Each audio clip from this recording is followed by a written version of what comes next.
Contoh, kita boleh buat t-shirt, kita boleh buat majalah sendiri, bermacam-macam. Kan? Tapi kadang-kadang orang katalah, Kinaka ni cakap je bagi idea pun semua, dia sendiri pun tak ada pun buat lagi. Aku ni macam ni lah. Subscribe Kinaka Channel.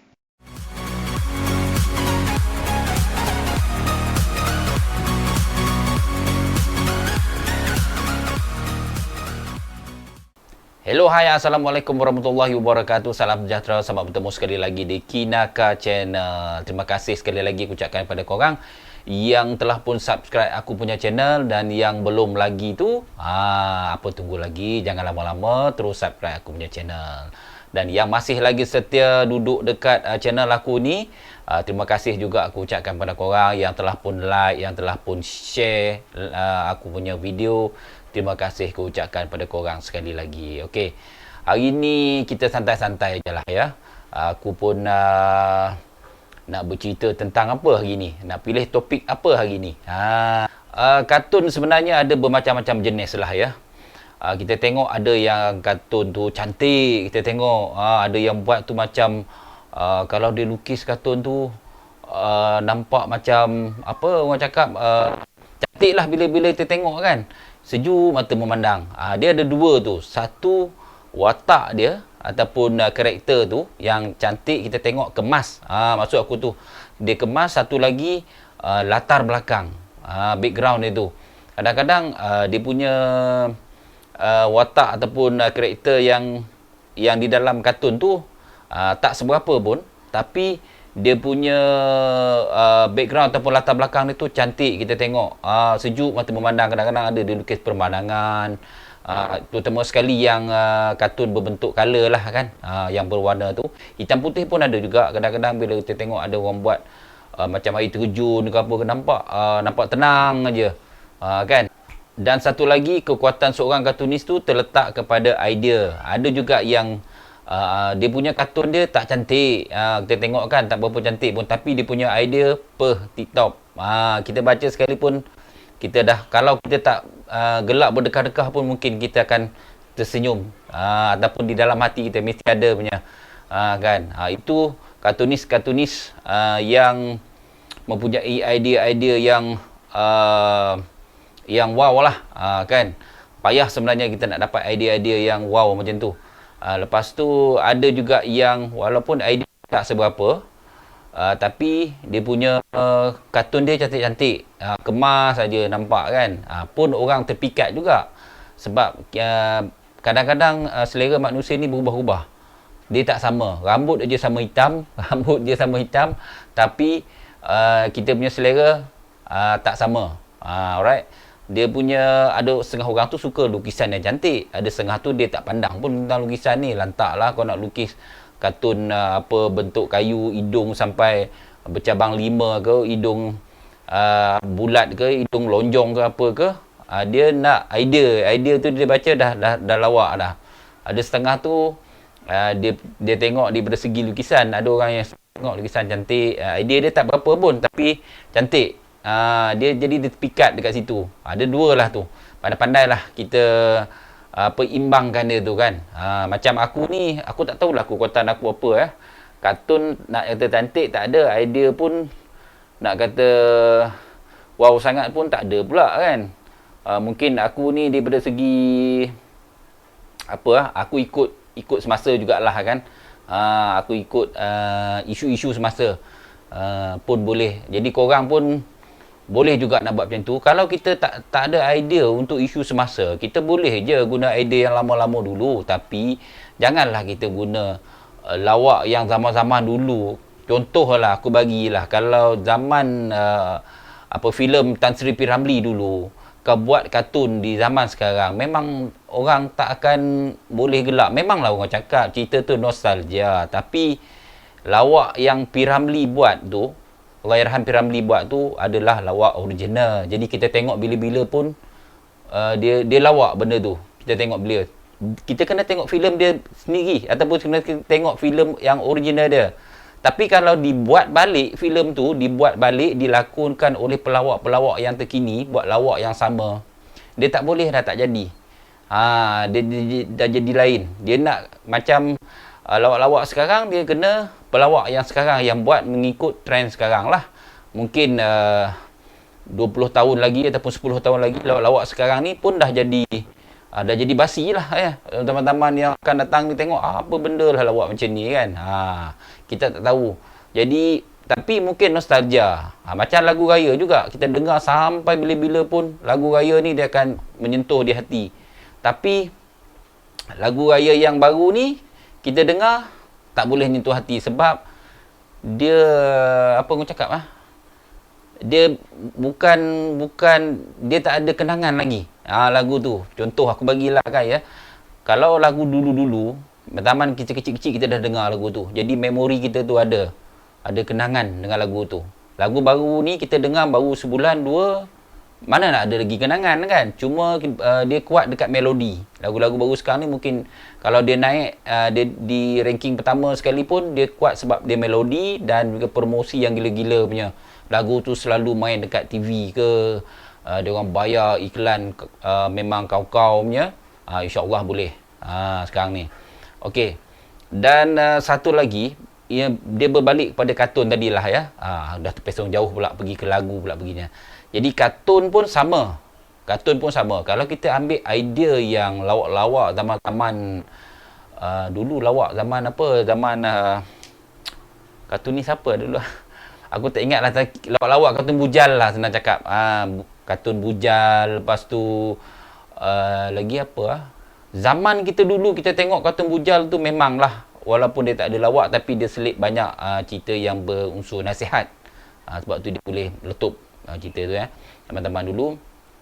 Tapi kalau cerita macam lawak-lawak yang dulu kita buat balik, susahlah orang nak terima kan. Bukan tak boleh terima, tapi sambutan tu kurang. Jadi kita nak idea yang terkini lah, idea yang walaupun tak terkini pun idea ni mungkin memori kita dulu-dulu yang belum lagi orang pernah alami, ataupun orang yang pernah alami situasi tu, mungkin dia boleh mencuit hati dia lah. Contoh kalau kita macam aku ni banyak sangat contoh kalau macam dia pernah situasi mencuri rambutan kan. Lepas tu adalah di sebalik kejadian dia curi rambutan tu macam mana cerita dia. Jadi kadang-kadang dia fikir balik, aku dulu pun pernah curi kat rambutan ni. Macam ni lah jadi dia. Jadi dia tercuit hati, dia pun like kan. Okey. Daripada segi like pula, aku nak bercerita. Kalau korang ni jenis, biasalah kalau banyak aku tengok komen yang kata mula-mula dulu melukis memang kita ni batak like kan. Banyak macam tu. Tak kira orang lain lah. Aku sendiri pun macam tu. Kalau dulu-dulu kalau ni mesti alamak asal like sikit je. Kadang-kadang bila like banyak tu rasa macam mabuk like sekejap lah kan. Dia sebenarnya untuk dengan keadaan sekarang ni kita lebih pentingkan pentingkan kita punya konsisten untuk post kartun kita dan mencari idea-idea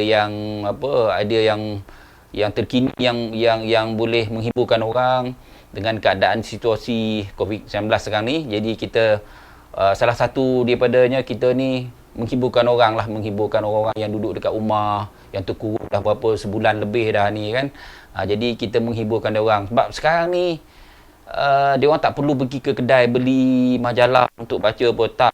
Dia orang ada handphone, jadi kita hantarkan aja dekat dia orang terus sampai ke ada yang pegang handphone tu dekat dalam bilik air, ada yang pegang handphone tu dekat bilik tidur. Jadi kadang-kadang benda tu kita tak terfikir. Kita fikir kita post saja benda ni. Tak semestinya kartun kita tu bila kita tak like, bila orang tak like, kita ingat orang tak suka kartun kita. Tak, ada setengah orang tu dia berat tangan sebenarnya ya. Tapi kalau untuk korang tahu jumlah capaian kartun korang kena buat page.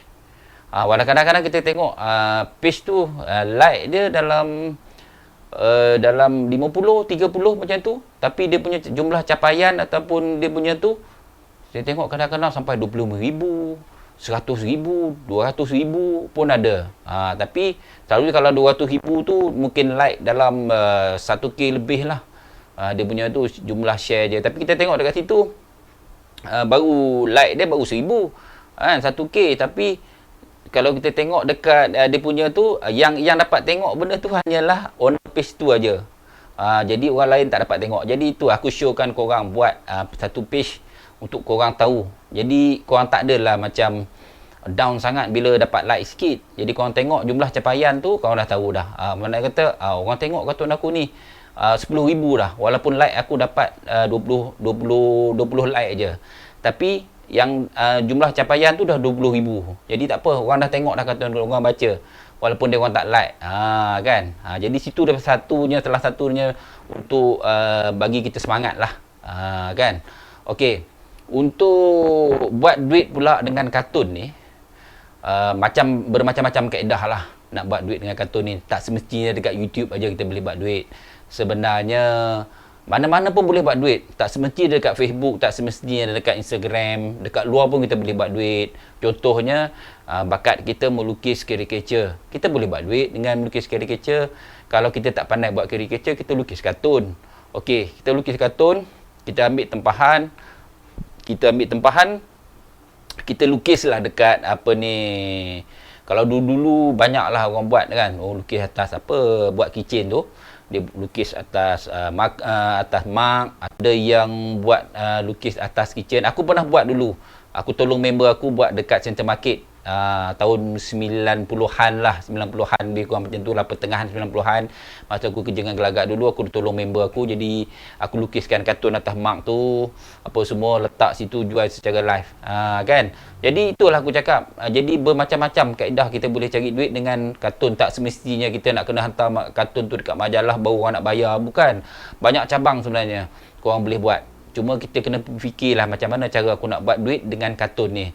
Lagi satu, kalau kita dah page kita dah ramai follower, kita dah boleh buat iklan dekat dalam tu. Tak semestinya daripada iklan daripada FB. FB pun boleh kita juga add iklan dekat dalam tu. Tapi proses dia tu banyak kaedah sangat lah. Jadi kita buat sendiri. Kita ambil contoh, aku bagi dekat Instagram, nama dia F-Virus, tak silap aku lah.